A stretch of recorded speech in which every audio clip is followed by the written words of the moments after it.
Why your anointing attracts jealousy, hate, and isolation. If you're losing friends, this may be the reason. Have you ever felt like people turned on you for no reason? One moment they loved you, cheered for you, supported you, and the next, they avoided you, gossiped about you, or even tried to tear you down. You didn't change. You didn't attack them. You just kept walking with God. But suddenly, you're the problem. Let me tell you something right now. It's not personal. It's spiritual. When God places His anointing on your life, it disturbs the darkness in others. The closer you get to your calling, the more uncomfortable people around you will feel, especially those who aren't surrendered to God themselves. You carry something that convicts them, not because you're trying to, but because light always exposes what's been hiding in the dark. From the very beginning, the anointed were attacked. Joseph's brothers hated him because he carried dreams they didn't understand. David was hunted down by a king who once loved him. Even Jesus, perfect, sinless, and loving, was rejected by the very people He came to save. So if you're walking through betrayal, jealousy, slander, or rejection, don't panic. Don't shrink. Don't change who God called you to be just to make others more comfortable. Because what you're feeling is confirmation, not confusion. It's the weight of the oil. It's the cost of the calling. And if you'll keep walking, even when they turn against you, you'll discover something powerful. God doesn't anoint you to be accepted by people. He anoints you to be effective in His purpose. Get ready. We're going deeper now. Number 1, you carry what they don't understand. You felt it. The side eyes, the subtle shade, the shift in energy when you walk into the room. Not because you're arrogant, not because you're loud, but because you carry something they can't explain. It's not your personality they hate. It's your purpose. It's not your style they envy. It's your spiritual scent. Because when God places His hand on your life, people sense it long before they can name it. Your presence becomes uncomfortable for those who are content with shallow living. Your hunger for God convicts those who are faking their faith. And suddenly, without saying a word, you become a threat. Joseph didn't ask to be the favorite. He didn't beg for dreams. He simply received what God gave, and it made his brothers furious. Why? Because the anointing reveals what others lack. It exposes insecurity. It uncovers hidden jealousy. It shines a light on spiritual laziness. You didn't do anything wrong. You just carried what they didn't understand. People love what they can control. But the anointing is uncontrollable. It doesn't follow man-made rules. It breaks systems. It defies logic. It pulls favor from places you didn't earn. And that's why it offends people who think they deserve what you carry. Listen carefully. You don't need to apologize for the oil. You didn't buy it. You didn't steal it. You didn't fake it. God gave it. And if God gave it, man can't cancel it. You're not crazy for feeling spiritual resistance. You're not imagining it. The enemy sees your potential, and he'll use people to try to shut you down before you even begin. But here's the truth. They don't have to understand your calling for you to walk in it. They don't have to like your fire for you to keep burning. They don't have to clap for you to keep climbing. Because at the end of the day, you don't carry the anointing to impress people. You carry it to impact lives, to break chains, to destroy yokes, to do what religion can't do. So let them talk. Let them misunderstand. Let them walk away. You weren't called to be understood. You were called to be obedient. And the sooner you stop trying to explain your oil to people who haven't seen your crushing, the freer you'll become. The anointing costs, but it's worth it. And this is only the beginning. Number 2, your obedience exposes their compromise. You didn't preach at them. You didn't shame them. You didn't call them out. You simply started obeying God. And suddenly, people started acting funny. Let me be clear. Your obedience is louder than their excuses. And when you live set apart, you don't need to say a word. Your lifestyle does the confronting. You stop going to the parties. And now they say you changed. You refuse to gossip. And suddenly, you're too holy. You take your walk with God seriously. And they call you judgmental. Why? Because your obedience is exposing something they don't want to confront. Light doesn't have to fight darkness. It just shows up. And when it does, every hidden thing is revealed. Cain didn't hate Abel because Abel did something to him. Cain hated Abel because God accepted Abel's offering and rejected his. In Genesis 4:4-5, Abel's obedience exposed Cain's rebellion. That's what happens when you start living right. When you stop compromising. When you stop making excuses for sin. When you stop living double-minded. People who are still in love with compromise start feeling uncomfortable around you. And instead of repenting, many will attack. You remind them of what they were called to, but walked away from. You remind them of the conviction they silenced. You remind them of the purity they traded for popularity. And rather than deal with their disobedience, they'll try to discredit your devotion. They'll mock your convictions. They'll minimize your growth. They'll label your fire as doing too much. But remember this, you don't need their approval. You already have God's. The devil hates obedience because obedience opens doors he can't close. Obedience brings breakthrough. Obedience unlocks favor. Obedience shakes kingdoms. So when people turn cold after you start walking in obedience, don't get bitter, get bolder. Because the same obedience that offends them is the obedience that's attracting heaven. Keep going. You're not crazy.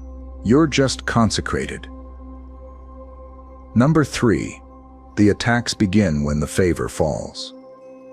People will cheer for you as long as you stay beneath them. But the moment God starts elevating you, watch how fast the applause turns into attack. David was a humble shepherd boy. No threat, no drama. Saul loved him, brought him into the palace, let him play the harp. But when favor fell, everything changed. When David killed Goliath and the people started singing, Saul has slain his thousands, but David his tens of thousands, jealousy exploded. 1 Samuel 18:7 says, Saul loved David's gift until David's favor outshined his own. And don't think that was just a Bible story. That same spirit still operates today. Some people love you until your name is mentioned more than theirs, until your gift starts growing, until God starts opening doors they prayed for but never got. It's not your fault. You didn't ask for the stage. You didn't manipulate your way into that position. You didn't beg for influence. You were just obedient, and favor followed. But favor is offensive to those who are faking their walk. Because when favor falls, it reveals who was depending on charisma instead of character. Let's be real. They liked you when you were average. They supported you when you were still struggling. They reposted you when you were small. But now you've got oil. Now you've got vision. Now you're moving in power. Now God is elevating you, and it's stirring something in them they don't want to face. Your success feels like their failure. So instead of celebrating, they start slandering. But hear this. Favor is not a popularity contest. It's a responsibility. God didn't anoint you to compete with Saul. He anointed you to defeat Goliath. So don't waste time fighting people who are intimidated by your rise. You don't have to defend your name. God will. You don't have to clap back. Stay focused. Because when favor falls, so do the masks. And sometimes, the hate you're getting now is just proof that God is trusting you with more. Keep walking. Keep serving. Keep surrendering. Their jealousy is loud, but your assignment is louder. Number 4. God's favor on you reveals the pride in them.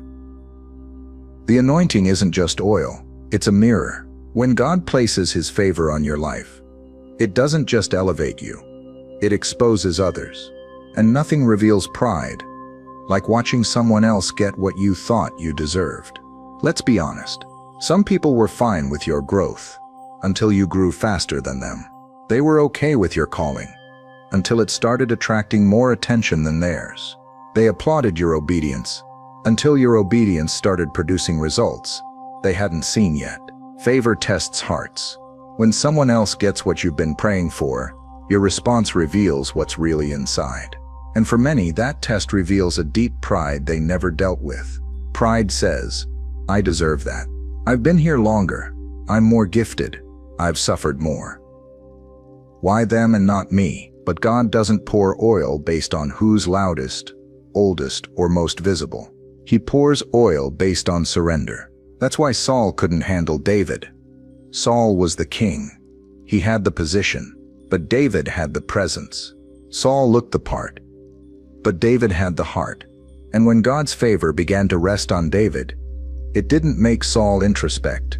It made him insecure. Because favor on someone else doesn't offend the humble. It offends the proud. Let's bring it home. Some of the people turning on you aren't really mad at you.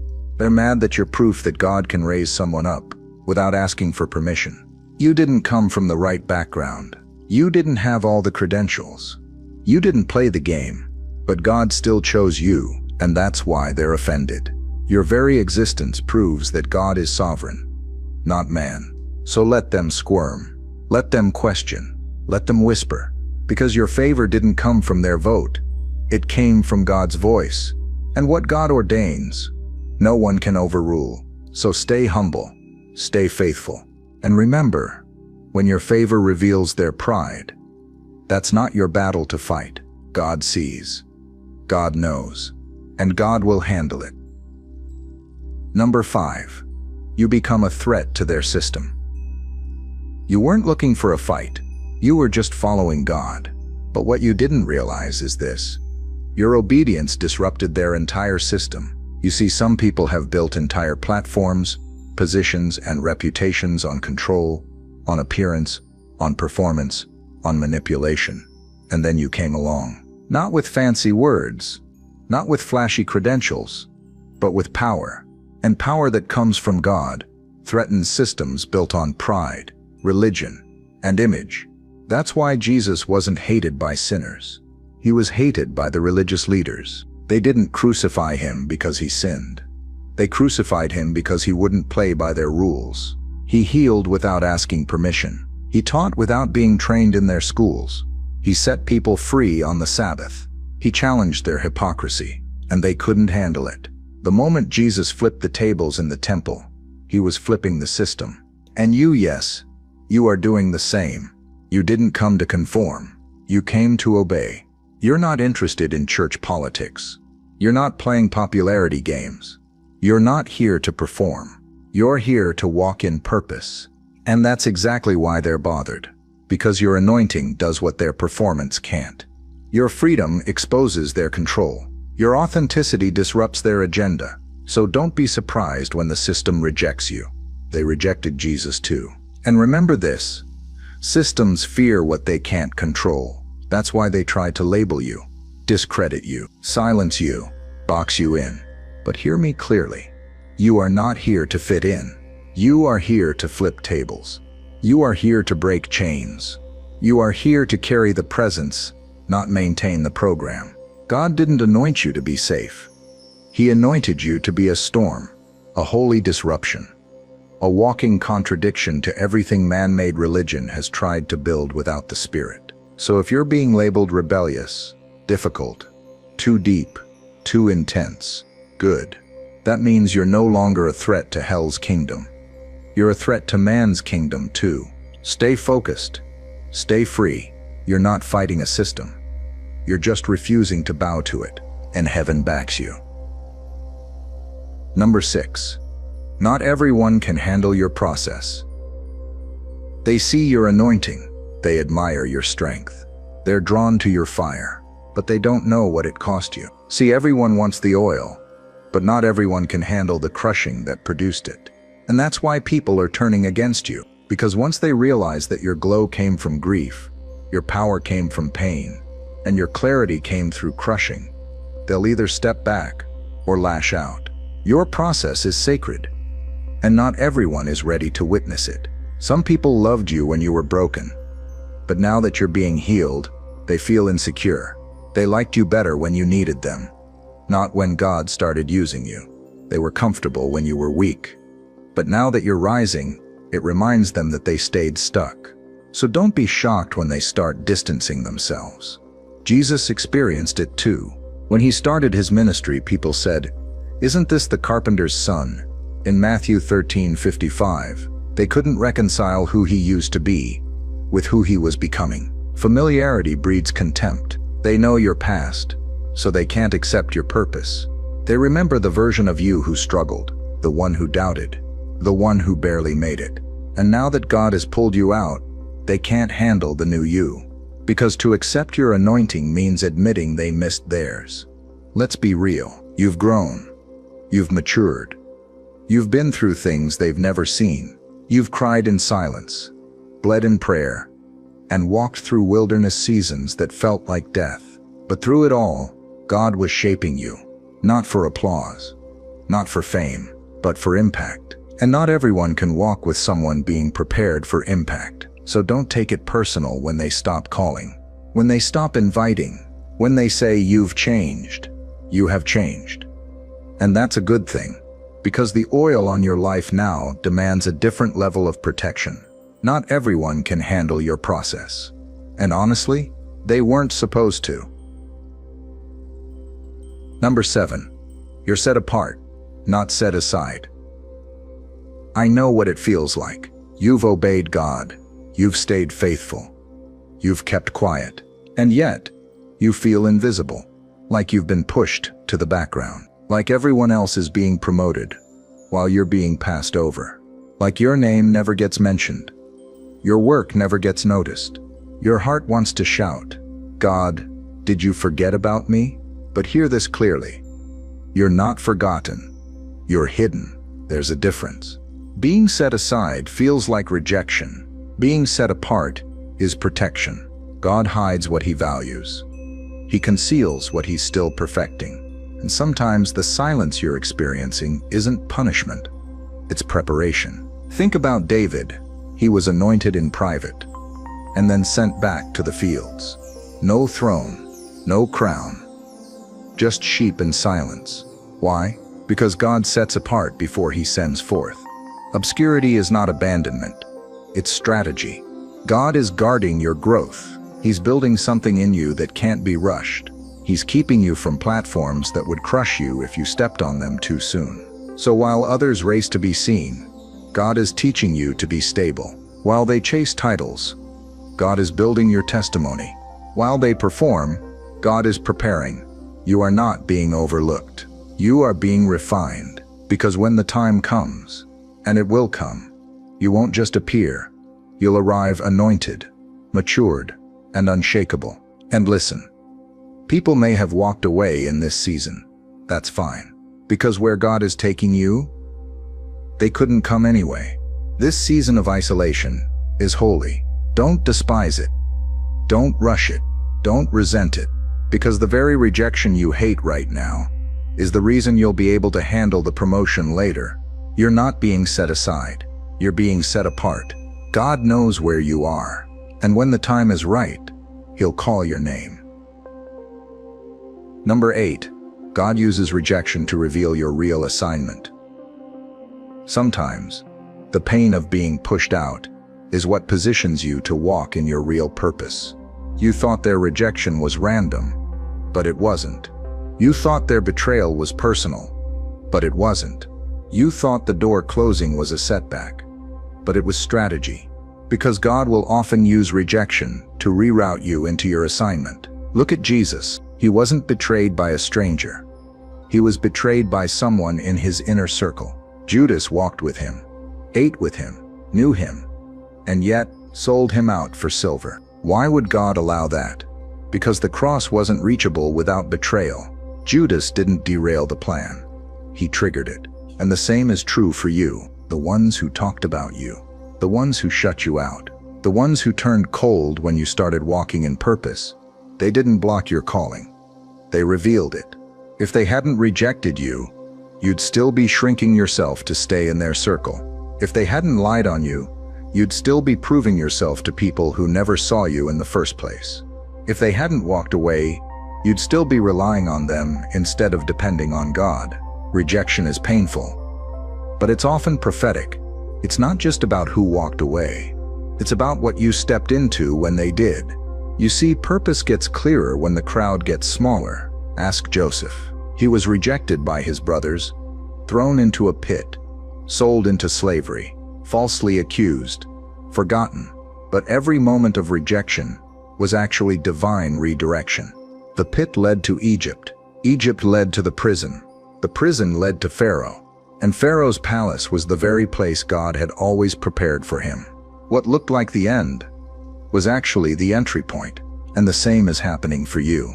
You keep asking, why did they do this to me? But the better question is, what is God doing through this?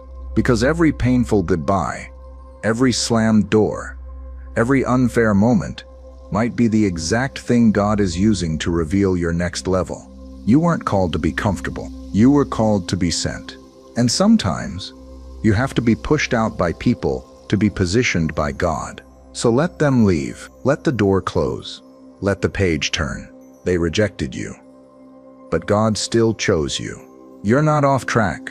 You're right on schedule. Conclusion. Stay anointed. Stay obedient. Stay ready. If you've been feeling isolated, misunderstood, attacked, forgotten, this is your confirmation. You are anointed, and that anointing comes with a cost. People will turn on you. Doors will shut on you. Voices will rise against you. But none of it can cancel what God has placed on your life. Remember this: Jesus was perfect, and they still hated him. David was loyal, and Saul still tried to kill him. Joseph was chosen, and still thrown in a pit. So don't measure your anointing by how accepted you are. Measure it by how faithful you stay when the acceptance disappears. You don't need their approval. You don't need their applause. You don't need their platform. You need one thing: obedience. Because obedience unlocks what favor alone cannot. Obedience will carry you through seasons where feelings can't. Obedience is the proof that you're not just called, you're committed. And hear this: God is not done with you. What he started, he will finish. What he promised, he will perform. They may have walked away, but you're still standing. They may have misunderstood you, but you're still moving. They may have doubted you, but you're still anointed. So keep showing up, keep worshiping, keep praying, keep forgiving, keep rising. You were never meant to fit in. You were born to stand out. You were chosen for this. Stay anointed, stay obedient, stay ready. God's about to do what only God can do. And this time, nobody will be able to deny it.